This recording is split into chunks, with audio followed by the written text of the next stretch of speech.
Pemirsa, pleno terbuka rekapitulasi di KPU Kota Palembang yang berlangsung dari tanggal 3 Maret 2024 selesai pada Rabu siang.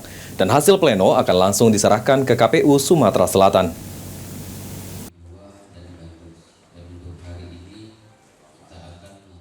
Pleno terbuka rekapitulasi di KPU Kota Palembang yang dimulai pada tanggal 3 Maret 2024 rampung pada Rabu siang.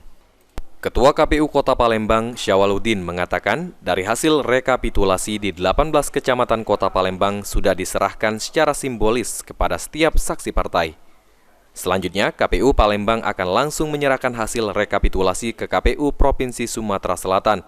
Lantaran dari 17 kabupaten kota di Provinsi Sumatera Selatan, hanya KPU Palembang yang belum menyerahkan ke KPU Sumatera Selatan. Menurut Syawal, dalam proses rekapitulasi terkendala pada saat finalisasi. KPU Palembang mendapat rekomendasi dari Bawaslu Kota Palembang untuk mencermati beberapa partai yang ada di Dapil 1, sehingga dilakukan pencermatan untuk melakukan perbaikan jika ada perbedaan suara. Alhamdulillah ya, untuk rekapitulasi tingkat KPU Kota Palembang sudah selesai dan diterima oleh seluruh saksi.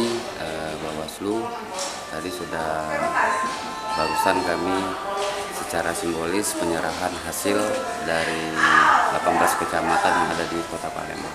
Untuk akan diserahkannya ke Sumsel, Kak? Ini langsung kami antarkan ke KPU Provinsi Sumatera. Eki Saputra, PAL TV.